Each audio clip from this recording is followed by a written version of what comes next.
Guys, कैसे हो आप सब। और तो मैं फिर से आ गई हूँ आपके सामने। और आज जो हम डिस्कस करेंगे वो हम करेंगे कि जो कोई भी ऑफेंस होता है वो डिसाइड कैसे करेंगे हम कि ये ऑफेंस है, ये पता कैसे चलेगा। मान लो कोई किसी ने किसी को थप्पड़ मारा है, किसी को गाली दी है, तो कब हम ये कह सकते हैं कि भाई हाँ इसने ये क्राइम किया है, ये ऑफेंस किया है। इसी बात पे आज हम डिस्कस करने वाले हैं। और मैं आपको बता दूं सबसे पहले कि ये वाला जो वीडियो है, ये जो भी लॉ की शुरुआत करने वाले, ये सभी के लिए यूज़फुल है। चाहे वो एलएलबी का स्टूडेंट हो या एलएलएम का हो, नेट का हो, क्लेट का हो, आईलेट का हो, सभी के लिए ये ज़रूरी है, सभी के लिए यूज़फुल रहने वाला है। और मोस्टली तो जो एलएलबी के स्टूडेंट हैं, क्लेट के भी, क्लेट में क्या लगता है हमें कि भाई अभी एग्ज़ाम है 18 जून में, डेट आ गई है। तो बाकी के यूनिवर्सिटीज़ के भी एक दो दिन आगे पीछे ही हैं सभी के। तो हमें लगता है कि भाई लीगल रीजनिंग है और वो तो हम ऐसे ही बिना पढ़े हम आइडिया लगा के, सेंस लगा के हम कर सकते हैं। लेकिन नहीं कर पाओगे, हो ही नहीं सकता। लिख के ले लो इस बात को। अगर आप बिना पढ़े, बिना प्रिंसिपल को जाने हुए आप उसका आंसर कर ही नहीं सकते एक्यूरेसी से। वो हो सकता है कि हो जाता है ना कि 10 में से एक पे तुक्का लग जाए, वो वाली बात हो सकती है। लेकिन 10 में से 8 से ही कर दो बिना प्रिंसिपल को जाने, बिना लॉ को जाने, तो ये तो इम्पॉसिबल। लिख के दे सकती हूँ इस बात को। सभी लोग बोलते हैं, मैंने कितने भी देखा है, कोचिंग इंस्टीट्यूट में मैं गई हूँ, बातचीत हुई है, क्लासेस भी मैंने ली है, सभी में मैंने देखा है, बोलते हैं टारगेट दे देते हैं कि भाई 10 दिन में हमें आईपीसी करानी है, इंडियन पिनल को 10 दिन में कराना है। कैसे पॉसिबल हो जाएगा? कैसे पॉसिबल हो जाएगा? पॉसिबल ही नहीं है। क्योंकि बोलते हैं क्लैट के बच्चे हैं, इतना काफ़ी है, कैसे भी करो आपको कराना है। क्या फ़ायदा उसका? मैं सभी का रेस्पेक्ट करती हूँ उन लोगों का जो इतना फास्टली, रैपिडली 10 दिन में, एक हफ्ते में करा देते हैं। नहीं हो सकता, प्रॉपरली नहीं हो सकता। लेकिन बस हाँ इतना है कि आपको केवल इतना नॉलेज हो जाएगा उससे कि भाई हाँ ये चीज़ें भी कुछ होती हैं। केवल इतना नॉलेज गेन कर सकते हो आप। मोटा मोटा सा होता है ना कि भाई हम यहाँ पर आए हैं, हम शहर में आए हैं, हम दिल्ली गए हैं, तो हमें पता है दिल्ली में कुतुब मीनार है, लाल किला है, पार्लियामेंट है, हमें इन चीज़ों की जानकारी है कि भाई ये सब चीज़ें दिल्ली में हैं। लेकिन एक दिन में तो हमें इतना ही पता चलेगा ना। और जू भी है, लेकिन अब जू में कौन कौन से जानवर हैं, कौन कौन से एनिमल्स हैं, पार्लियामेंट की प्रोसीडिंग क्या है, सुप्रीम कोर्ट कहाँ है, सुप्रीम कोर्ट की प्रोसीडिंग कहाँ है, हाई कोर्ट कहाँ है, हाई कोर्ट की प्रोसीडिंग कहाँ है। क्या ये एक दिन में सब चीज़ें आप देख पाओगे? क्या पॉसिबल है? नहीं ना। वैसे ही लॉ का है, एक दिन में पॉसिबल नहीं है, 10 दिन में पॉसिबल नहीं है। ये तो आपको कंटिन्यूअस में रखना होगा। और जब आप कंटिन्यूअस में रहेंगे तभी आपको प्रॉपर नॉलेज गेन हो सकती है। अदरवाइज तो अभी जो मैंने एग्जांपल दिया है वो आप पर एकदम एग्जैक्टली सूट करता है फिर। ठीक है। तो अभी जो मैं डिस्कस करने वाली हूँ आपसे, ये एक ऐसा टॉपिक है कि सभी को, जो लॉ पढ़ते हैं उन सभी को पता होना चाहिए। हम ऐसे बहुत सारे स्टूडेंट देखते हैं, लॉ कर रहे हैं, एलएलबी कर रहे हैं, कुछ नहीं पता होता है उनको। क्वेश्चन पेपर पढ़ा, वो होता है ना मॉडल पेपर आ जाते हैं, एग्ज़ाम से पहले मॉडल पेपर आते हैं, पढ़ा उनको, एग्ज़ाम दिया, पास हो गए, 50% आ जाता है उससे लमसम। लेकिन उनमें जो नॉलेज होती है वो ज़ीरो होती है, कुछ नहीं पता होता है। मुझसे किसी पर्सन ने ऐसे ही पूछा था कि मेरे साथ के ही थे, मैं रेस्पेक्ट करती हूँ उनका। तो लॉ ग्रेजुएट हैं वो, उन्होंने मुझसे पूछा, मैंने उनसे कॉन्स्टिट्यूशन की बात की कि भाई हमारा कॉन्स्टिट्यूशन होता है, उसका प्रियम्बल होता है। तो उनका क्वेश्चन मुझसे ये था कि जो हमारा प्रियम्बल होता है ये क्या होता है क्या ये? नहीं पता। किसने बनाया, क्यों बनाया? दूसरा, जैसे हमारा आईपीसी है, क्या फिर नेक्स्ट क्वेश्चन क्या था, क्या इनका भी कुछ ऐसा होता है? कुछ उसकी विशेषताएं तो होंगी। मतलब इतना, मतलब क्या क्वेश्चन बोलेंगे हम कि भाई हमारा कॉन्स्टिट्यूशन का प्रियम्बल अगर लिखा है तो मतलब तो इसकी क्यों लिखा है ये, इसके कुछ आवश्यक तत्व होंगे, एसेंशियल्स होंगे इसके। बताओ, वो ये उन लोगों के, ये उस पर्सन के क्वेश्चन थे मुझसे जो लॉ ग्रेजुएट। तो ये सब जो क्वेश्चन हैं, अगर आप पढ़ लोगे, आपको नॉलेज हो जाएगी, तो इस तरीके के क्वेश्चन मैं एक्सपेक्ट करती हूँ कि आप लोग तो नहीं करने वाले। ठीक है, तो इसी बात को आगे बढ़ाते हुए मैं जो आज का कंसेप्ट लाई हूँ वो यही है। तो जो हमारा ऑफेंस होता है वो बनता कैसे है? वो बनता कैसे है, क्या होना चाहिए कि हम किसी काम को कह सकते हैं कि भाई ये ऑफेंस हो गया है? इसके लिए जो हमारा इंडियन पीनल कोड है वो 4 एसेंशियल्स बताता है, 4 एसेंशियल्स बताता है किसी भी ऑफेंस को कमिट करने के लिए। क्राइम को हम आईपीसी में, जो लीगल लैंग्वेज होती है, वहाँ पर हम किसी भी जो हमारे एक्ट हैं, जो अधिनियम बने हुए हैं, जो हमारी बुक्स हैं, उनमें क्राइम वर्ड हम नहीं यूज़ करते हैं, वहाँ हम यूज़ करते हैं ऑफेंस। तो किसी भी ऑफेंस को कमिट करने के लिए, कमिट मतलब करना, किसी भी ऑफेंस को कमिट करने के लिए 4 एसेंशियल्स होने चाहिए। अगर ये 4 एसेंशियल्स किसी एक्ट में हैं, किसी कहीं पर आपको दिखाई दे रहे हैं, तो समझ लो ये यहाँ पर ऑफेंस है, ये क्राइम है, इसका पनिशमेंट दिया जाएगा, इसका फाइन इम्पोज किया जाएगा। ठीक है, तो वो 4 एसेंशियल्स जो हैं वो मैं आपको बताने वाली हूँ। पहला होता है हमारा एक्ट, पहला होता है एक्ट। दूसरा होता है हमारा इंटेंशन। पहला हो गया एक्ट, दूसरा इंटेंशन, थर्ड होता है हमारा ह्यूमन बीइंग, ह्यूमन बीइंग मतलब कोई भी इंसान, और फोर्थ होता है हमारा इंजरी। ठीक है, तो इनको थोड़ा थोड़ा सा हम डिटेल में देखते हैं। पहला हमने कहा कि एक्ट, एक्ट मतलब कि कोई भी काम होना चाहिए। जब तक कुछ काम ही नहीं होगा, कुछ किया ही नहीं जाएगा, तो कैसे हम किसी को कह सकते हैं कि भाई हाँ इसने ये कर दिया? नहीं कह सकते ना। तो इसीलिए पहला तो एक्ट होना जरूरी है, कुछ काम होना जरूरी है। अब वो काम करेगा कौन? वो काम करेगा कोई इंसान, कोई पर्सन करेगा उसको। ऐसा नहीं किसी जानवर ने कर दिया, वो ऑफेंस नहीं होगा। कोई पर्सन करने वाला होना चाहिए। यहाँ कोई एज मैटर नहीं करती है, ह्यूमन वर्ड हम यूज़ करते हैं, कोई भी हो सकता है। ठीक है, सेकंड, पहला हमारा हो गया एक्ट, कि कोई एक्ट होना चाहिए। सेकंड हो गया हमारा ह्यूमन बीइंग, कोई इंसान होना चाहिए। थर्ड हो गया हमारा इंटेंशन, जिस काम को हम कर रहे हैं, जो एक्ट हमने किया है, वो हमारा गिल्टी माइंड होना चाहिए। उसमें हमने पहले से ये सोच लिया हो कि भाई नहीं, हमें इसको थप्पड़ मारना है और इसकी बेइज्जती करनी है।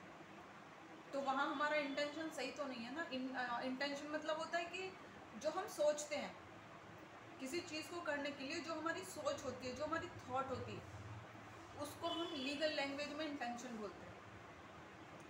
तो हमारी इंटेंशन क्राइम करने की थी, हमारी इंटेंशन गिल्टी माइंड था। हमारा जो दिमाग था उसमें फितूर चल रहा था ना, बोल देते इसके दिमाग में तो फितूर चल रहा है। ठीक है ना, इसका ये कर कुछ रहा है, इसका दिमाग कुछ कह रहा है, या ये आदमी ऐसा नहीं है यार, ये तो आज ही कर रहा है, पता नहीं इसके दिमाग में क्या चल रहा है। तो ये जो चीज़ें होती हैं, ये हमारा इंटेंशन। तो जो थर्ड चीज़ क्या आती है? इंटेंशन। जो हमारा इंटेंशन है वो गिल्टी माइंड है, हमारे दिमाग में पहले से ही गलत चीज़ें हैं कि नहीं हमें उसका नुकसान करना है। उसने कल हमसे, हाँ जैसे होता है ना, बच्चे बोलते हैं स्कूल में, टीचर कॉलेजेस में, कि टीचर ने डांट दिया, बोलेंगे या किसी आपस में झगड़ा हो गया, बोलते हैं तू निकल उधर को, जाएगा तो सही, देखते हैं तुझे। ऐसा होता है ना, बोलते हैं कि हाँ देख लेंगे तुझे, आएगा तो तू इधर को ही ना। अब शाम को खड़ा है वो 4 लड़कों को लेके अपनी सपोर्ट में। तो वहाँ पर अब उसका इंटेंशन क्या है? उसका इंटेंशन उसको डराना है, उसको पीटना हो सकता है, कुछ और भी हीनियस करना भी हो सकता है, कुछ ज़्यादा चोट पहुंचाना भी हो सकता है, लेकिन इंटेंशन उसका गलत हो गया ना। उसका माइंड जो है वो गिल्टी हो गया ना। गिल्टी मतलब उसके माइंड की जो थॉट है उसकी, वो गलत हो गई ना। भाई किसी को धमकाना, किसी पे रॉब दिखाना, ये सही चीज़ें तो नहीं है ना। जनरली हम एक लॉ के एंगल से भी नहीं सोचे, जनरली एक सोसाइटी के अगर एंगल से सोचते हैं तो ये चीज़ें तो सही नहीं है ना। भाई किसी को धमकाना है गली में खड़े होना है, रौब दिखाने को, वो इधर को जाता है, हम वहाँ खड़े रहेंगे, हमारा उतना दबदबा काफ़ी है। तो ये चीज़ें ठीक नहीं होती ना सोसाइटी के नज़रिए से भी। अब अगर हम उसी को लॉ के नज़रिए से देखेंगे, लीगल एस्पेक्ट से देखेंगे, तो यही हमारा एक क्राइम का, एक ऑफेंस का एसेंशियल होता है कि जो हमारी थॉट है, जो हमारा इंटेंशन वर्ड हम इसमें यूज़ करते हैं लॉ में, तो जो हमारा इंटेंशन है वो गलत है। और जब इंटेंशन गलत होगा तो हम काम भी गलत ही करेंगे, कोई अच्छा काम नहीं करेंगे। फिर ऐसा नहीं है कि हम 4 लड़कों को लेके खड़े हैं और हम उससे फ्रेंडशिप करने वाले हैं या उसको दावत देने वाले हैं, ऐसा तो बिल्कुल भी नहीं है ना हमारे माइंड में उस टाइम। तो थर्ड हो जाता है हमारा इंटेंशन। फिर फोर्थ आता है हमारा इंजरी। इंजरी मतलब कि हमारा कुछ ना कुछ हमें चोट लगनी चाहिए। चाहे अब उसने थप्पड़ मारा है तो हमें चोट लगती है ना, कोई हमें गाली देता है हमें चोट लगती है ना। बेशक हमारी बॉडी पे इंजरी ना हो, हमारी बॉडी पे चोट ना लगी हो, लेकिन माइंड में तो लगती है ना, मन में तो लगती है ना। जो मन में लगती है वो भी इंजरी होती है। इसको हम आगे और डिटेल में पढ़ेंगे। जो ये मन में हमें जो चोट लगती है ना, इसको हम आगे डिटेल में पढ़ेंगे। इसको डिफामेशन बोलते हैं आईपीसी में, ठीक है। क्या बोलते हैं? डिफामेशन। इसका अलग से प्रोविज़न दिया हुआ, इनको अलग से पढ़ेंगे हम बाद में। फिलहाल यहाँ पे अभी इतना ही देख लेते हैं, वरना फिर ऐसा हो जाएगा ना, हौच पौच सा हो जाएगा, लगेगा कि ये कहाँ से अब नया वर्ड आ गया, ठीक है। तो नेक्स्ट क्या है हमारा, जो फोर्थ एसेंशियल था वो आया हमारा इंजरी। मतलब अगर किसी ने हमें थप्पड़ मारा तो हमें इंजरी हुई है, हमें दर्द हुआ है। किसी ने हमें गाली दी है, हमें इंजरी हुई है, हमें दुख हुआ है, हमें अच्छा नहीं लगा, वो भी इंजरी है, वो मेंटल इंजरी हुई है, ठीक है। और जो ये बाकी का जो चोट का तो ये होता ही है कि किसी ने डंडा मारा है, कुछ किया, ये तो एक अलग ही है। इधर तो कॉमन सेंस है कि भाई यहाँ चोट लगी है इसको। जहाँ हम ये कहते हैं ना चोट लगी है, वो हमारा इंजरी होता है। जो हम नॉर्मल लैंग्वेज में बोलते हैं कि भाई इसको चोट लगी है, वो इंजरी होता है। तो 4 एसेंशियल्स हमारे हो गए। पहला क्या? एक्ट हो गया।